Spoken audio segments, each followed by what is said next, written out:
It's fitting that we're at the Chamber of Commerce, where business comes to help Amarillo. If you think about it, the taxes keep the burden off the homeowner's back, the sales tax.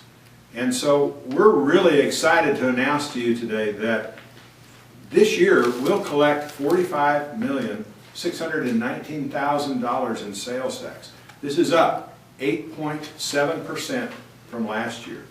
And it's up a considerable amount from our high before. The highest level we've ever collected was $43,813,000 3 years ago. It dipped a little, and now we're way above any of those levels. So it is important that we understand what that does for our city.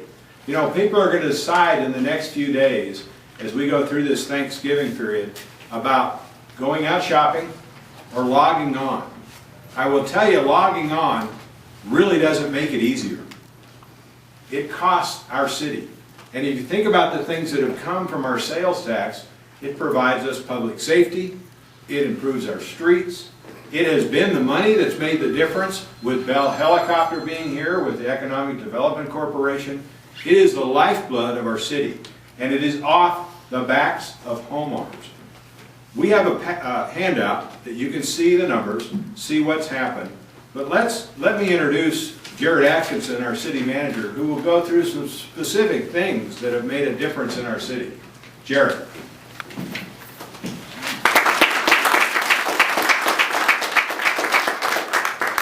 Thank you, Mayor. I appreciate the opportunity to do that. And if I could just kind of briefly follow up on a few points on that. The sales tax in Amarillo is the single largest revenue source to the general fund. That's not typical across all parts of Texas. It is here. It has been for a long time. And that's one of the reasons that Amarillo, probably the primary reason that Amarillo can enjoy the very low property tax rates that we have. Speaking of property tax, I think something that's not always known, if you took the entire property tax levy of the city of Amarillo, it would not fund just the police department and the police department alone.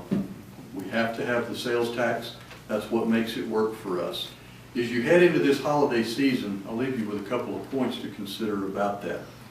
A 1% increase in sales tax collection for this city in and of itself would fund an additional 4 police officers, the cars, the equipment, and the training that's necessary to put those men and women on the street for us. That's without going back and touching the property tax. Similarly, that would fund 8 additional firefighters. Won't buy their truck, but 2% would start getting us really close to being able to do that.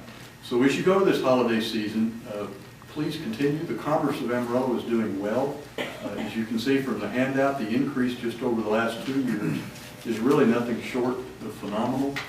Even a smaller rate of growth as we go forward will continue to allow us to provide not only the same services, but increased services, and to do so without having to reach out and tap other revenue sources. With that, I would like to introduce Les Simpson. Les and his group were instrumental in bringing this program to us today, and I'd like for him to come and talk. Great. Thank you, Jared. Well, it was May in 2010 that the program Shop Smart, Shop Local began. And if you go back and look at 2010 and the statistics there on the sales tax, during the 2010 fiscal year, sales tax was dragging a little bit. And as was mentioned, and as we've tried to point out through the program, sales tax is the #1 revenue source for the city of Amarillo. You get a big tax bill every year on your property taxes. A lot of that goes to education, which is definitely something that needs to be funded. You got Potter County, you have the other taxing districts. Really only a small portion of that goes to the city of Amarillo, as just mentioned.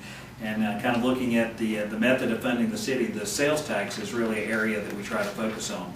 So the Chamber, the Amarillo Globe News, and many partners in this community came together to try and educate the community on the importance of shopping local. We're now in our 2nd year with this program. It's a joint partnership with the Chamber and the newspaper.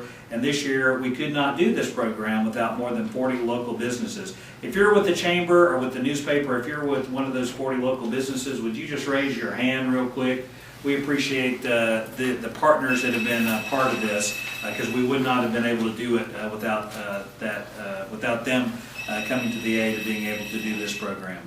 We wanted to do this today, not only to report out to the community what a great year we've had in terms of sales tax, but to really focus on here as we head into the largest shopping time of the year, kind of a call to the community to consider shopping local during this time. It's really, you think it's easy, and it may be, you think you may save some money, but at the end of the day, you really don't. And what we're trying to do through this time of year is to educate the community on the things that they benefit from by shopping locally. You see over here a copy of an advertisement that is running in the newspaper. This same advertisement will be on display at all of our local partners. So when you go into their place of business, and they're listed at the bottom, you can see what the reasons why we need to shop local. I want to go over those just really quickly. Number one, when you shop local, you support jobs for your friends and neighbors. If you look on there at the kind of towards the bottom, there was a study done out of Michigan that really made a major effort to try and track the amount of local dollars when they were spent locally, how much of that remained in the community. Out of every dollar, on average, with all the stores, about $55 of that remained in the community through paying people's salaries, through taxes, through buying other things. When you go online, 0 of that remains in the community. You don't pay any sales tax, and it goes off to wherever that business may be. So number one, you support jobs for your friends and neighbors. And number two, you keep tax dollars in Amarillo, Texas, and we kind of heard today why that's important. And this is another area, you nourish local nonprofit organizations supported by local businesses. You don't see businesses out in other communities, and well, I won't call any names, that are really, coming back here and saying, I want to give to the symphony, I want to give to the ballet, I want to give to the United Way. Those are local businesses that do that, and if they don't do well, they're not able to support our local nonprofit organizations. You ensure choice by keeping local business thriving. Choice is a good thing in the community. The more businesses we have, the more competition, the more choice you get as a consumer. But if you're going somewhere else and putting local businesses out of business, you lose that choice. You help pay for city services that was mentioned today, such as fire protection, law enforcement, and roads.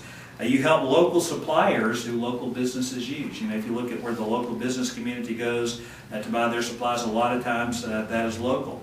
I think that you receive better customer service when you deal locally. You don't have to press 17 buttons. You just go in and you talk to someone. You ensure the convenience that we have from being able to buy locally instead of having to travel for purchases. You ensure our money stays in the community. You help our economy improve, not some other community far away. You help underwrite a city that attracts new business and tourism. One of the focuses of the Shop Local program was also on the importance of the hotel occupancy tax and how that benefits our community. And finally, you really make our city a great place to live. So on behalf of all the partners that are here today, we just want to encourage the community of Amarillo to concentrate and focus as much as they can on doing business during this holiday season. We thank everybody for coming today. I don't know if there are any questions or comments. We deal with these problems every day of how we fund this city. And your participation and your thoughts as we go through this season will help us fund the services that you need. So thank you all for being here today. Thanks everybody for coming.